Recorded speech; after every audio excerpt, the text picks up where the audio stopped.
Air Chief Marshal Sir Arthur Harris was Air Officer Commanding-in-Chief of RAF Bomber Command from February 1942 until the end of the war in Europe in 1945.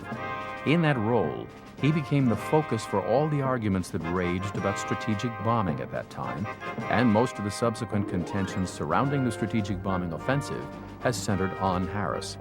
Harris was the living embodiment of the bomber dream, so-called, the theory that bombing could win wars without the need for land offensive, and perhaps by taking wars off the battlefield and into the homes of the civilian population, make war impossible. Arthur Harris was in fact the father of the strategic concept of what is today called shock and awe. The RAF's bombing campaign in World War II got off to a slow start. Before the war, RAF commanders had argued for the deterrent effect of a strategic bomber force. The threat of having his cities bombed would cause an aggressor to pause. But when Hitler invaded Poland, no attempt was made to force a German withdrawal by bombing German cities. Britain's leaders were anxious to avoid provoking German reprisals and to curry favor with Franklin Roosevelt, who called on both sides to refrain from using weapons of terror. Until May 1940, RAF bombers were restricted to attacks on naval targets and to dropping propaganda leaflets. In any case, Bomber Command was woefully ill-equipped to carry out a strategic bombing campaign. The aircraft were slow and underarmed, and the crews were short on training. Yet it was presumed that the bomber crews would simply fly to their targets in daylight without fighter escort and drop their bombs before flying safely home. This fantasy cost hundreds of young men their lives. In that first year of the war, RAF losses rose to 30% on a single mission. By 1940, the disastrous losses in daylight operations forced the RAF to switch to night operations, a tactic that Bomber Command was even more ill-equipped to carry out. An official survey in 1941 estimated that groping in the dark over enemy territory, only one bomber in 3 managed to drop its bombs within 5 miles of its target. Bomber Command needed a change in training, a change in equipment, and a change in leadership. Arthur Harris, Bomber Harris to Winston Churchill and the general public, Butch to his air crews, and Bert to his friends, is the enigmatic figure of the strategic bombing offensive. Harris took over Bomber Command on the 23rd of February in 1942 and entered into his new posting at a fortunate hour. By 1942, many of the problems that had plagued the command since 1939 were at last being solved. Better aircraft were at last coming into service. Navigation aids were improving. Larger numbers of air crews were graduating from the training schools, and the hard-earned experience of the last 2 years was starting to pay off in operational efficiency. Equally important, the United States had now entered the war and would eventually add its weight to the effort. What Bomber Command needed now was a forceful, resolute officer who would both prosecute the air war over Germany with vigor and fight Bomber Command's other ongoing battles with the Admiralty, the staff at the Air Ministry, and the Ministry of Aircraft Production. Harris, being naturally combative, took up all these challenges with relish. Arthur Harris is a difficult man to understand from history's vantage point. His character was complex, and opinions on his abilities varied. He was aggressive, blunt in speech, and sometimes rude. He made few friends, but those he had were extremely loyal. More than half a century after the war, the surviving members of Bomber Command remained fiercely loyal to their old commander, though he never went out of his way to court popularity and rarely visited Bomber Station. This was not an indication of indifference, since Harris had to plan an operation almost every day and give the target order at 0900 hours every morning. His absence from bomber stations is hardly surprising. Whatever else can be said about him, Harris was the right man at the right time. Arthur Travers Harris was born in Cheltenham, England, in 1892. He had emigrated to Rhodesia, now called Zimbabwe, in 1910, and he went to war in 1914 with a cavalry regiment taking part in Southwest Africa campaigns. In 1915, he returned to the UK, entering the Royal Flying Corps, and spent the rest of the war in France, flying in operations over the Western Front and in night fighters over London. Harris ended the war with the rank of Major. After the war, he elected to stay on in the newly formed RAF and was sent to the Middle East to command a bomber squadron. He rose steadily through the ranks, and in 1934 he became Deputy Director of Plans and was instrumental in expanding the RAF to meet the growing challenge of Nazi Germany. He was then posted to the Middle East as Air Officer commanding Palestine, returning to Britain to take command of 5 Group, Bomber Command, on the 14th of September 1939, 13 days after the outbreak of war. Harris remained in command of 5 Group until November of 1940, right through the first hard year of the war, during the losses of the daylight bombing campaigns and the shift to night operations. In mid-June of 1941, Harris left this post to head the RAF delegation to Washington, D.C., where he arranged for the Lend-Lease purchase of B-17Cs. He also entered into discussions with the U.S. commanders of the Army Air Force on what might be arranged for mutual support and cooperation if and when the United States entered the war. He also began a friendship with Generals Arnold, Spaatz, and Eaker, men who would soon become his colleagues in the bomber war over Germany.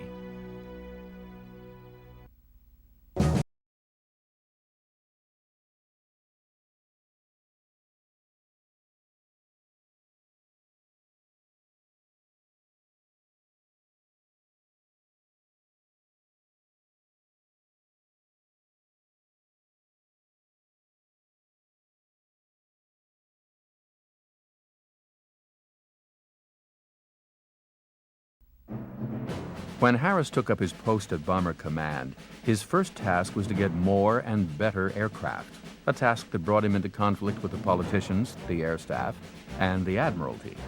On Harris's first day on the job, he had just 378 bombers under his command, of which only 69 were of the heavy 4-engine type, and 50 were the light bombers of 2 Group, a force inadequate for the task he had been set.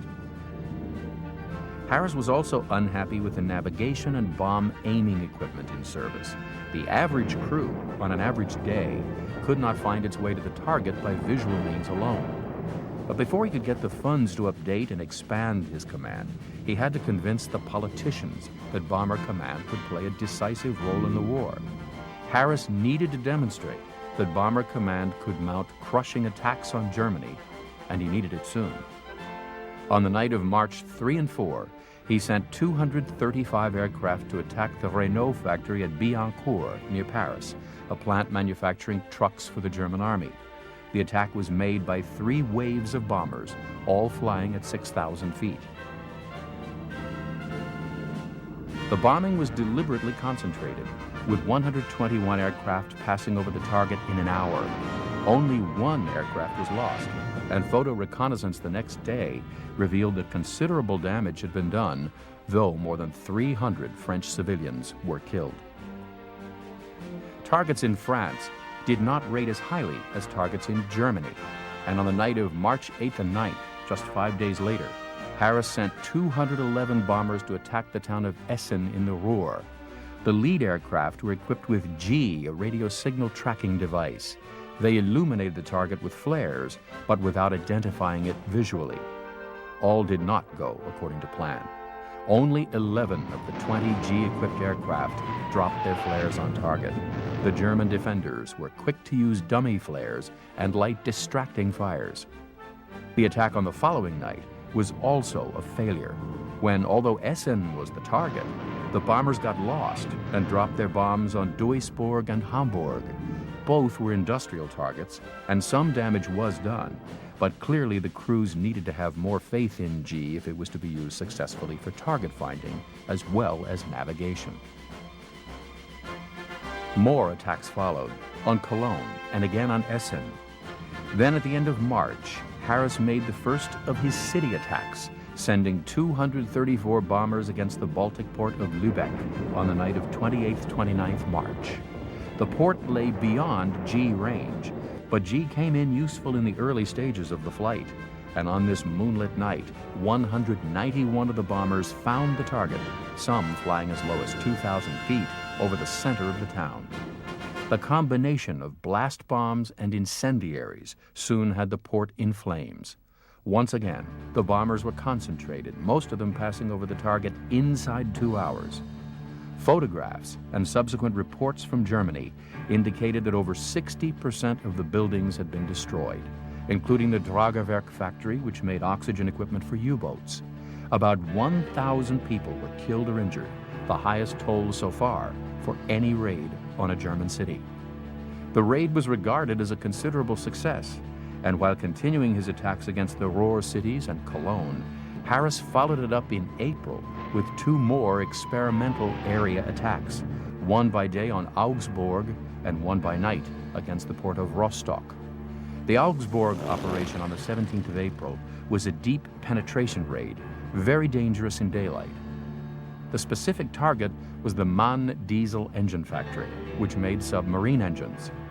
Diversion sorties were made to northern France in an attempt to draw off the German fighters, but these distractions did not mislead the Luftwaffe.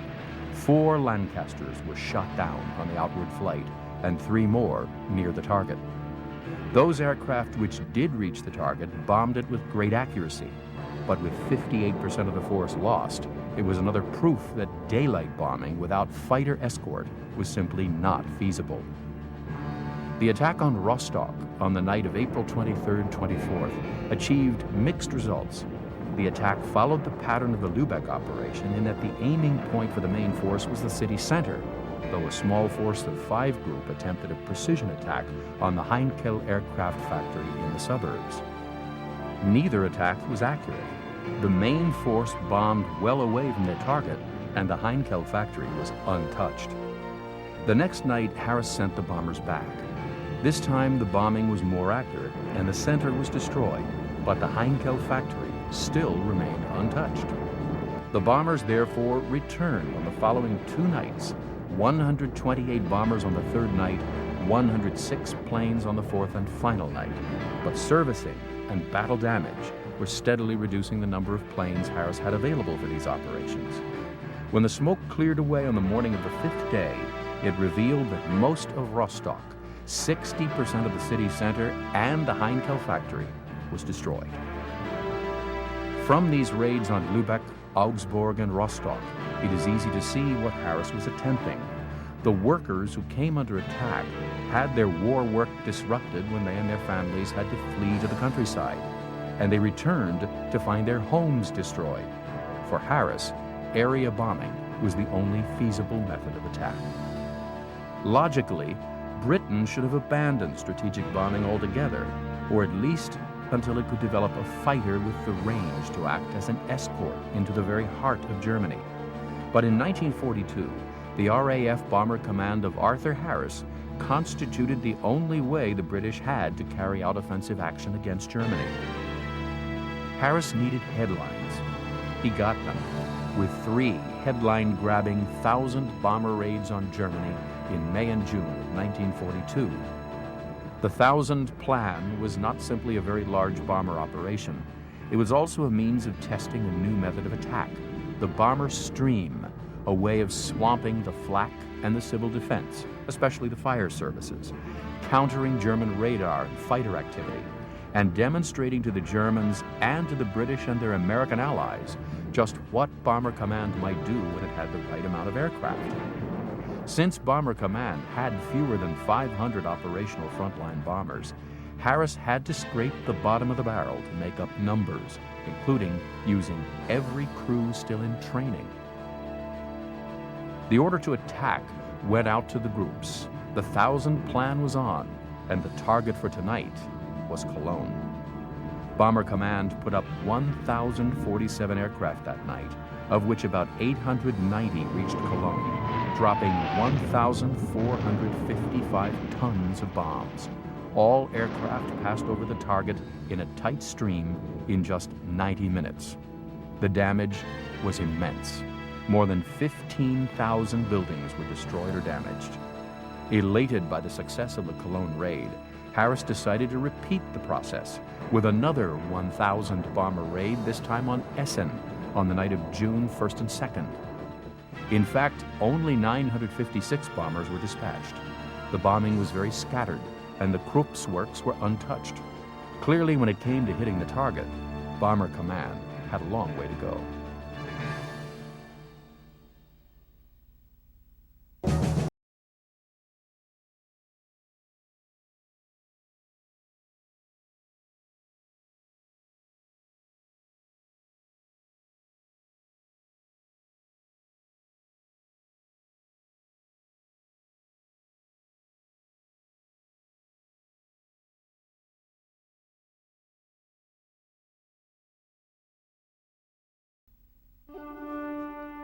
In the cat-and-mouse game that was the night war over Germany, a new move giving advantage could have devastating results. This is what happened over the port city of Hamburg in late July of 1943. The RAF had a new ploy called window, the scattering of strips of aluminum foil out of the bomber's flare chute to confuse German radar. Without radar, the anti-aircraft guns, the night fighters, and the controllers were blinded, and the bombers were able to sneak through. During the short time it took German defenders to adapt to the new situation, a series of raids by the RAF left Hamburg in ruins. On the night of July 27th and 28th, 735 bombers dropped 2,564 tons of explosives and incendiaries in little over an hour, starting fires that killed over 40,000 people. For all of Harris's improvement in technology and aircraft, Bomber Command could not achieve air superiority in the night skies over Germany. A chain of radar stations denied the bombers any chance of surprise. Night fighters stood ready to scramble from their airfields and intercept the attackers from whatever direction they came. Potential targets were surrounded by a dense barrier of searchlights and defended by radar-directed anti-aircraft guns. It was no wonder that Bomber Command losses remained high. Until mid-1943, the German night fighters were committed to a rigidly planned sector defense, staying within the boxes, under strict ground control. During the crisis of the Battle of Hamburg, however, more flexible tactics began to be adopted. Pilot Hajo Hermann pioneered what became known as wilde Sau, wild boar tactics, in which single-seat day fighters roamed freely over the target area at high altitude, swooping down on bombers they spotted silhouetted against ground fires. This was so successful that special wilde Sau squadrons were established. After wilde Sau came zahme Sau, tame boar, in which night fighters with onboard radar shadowed or mixed with the bomber stream, picking off targets at will. The effectiveness of German air defense could be measured in Bomber Command losses. Between August 1943 and March 1944, a period when the main target of the RAF night offensive was Berlin, on average, about 1 in 29 bombers was lost on each raid. Right at the end of March 1944, in one particularly disastrous raid on the city of Nuremberg, 93 out of 795 bombers did not return. The RAF lost almost 1,000 planes to Germany's fierce night fighting forces, but Harris believed the damage he was inflicting was worth the price.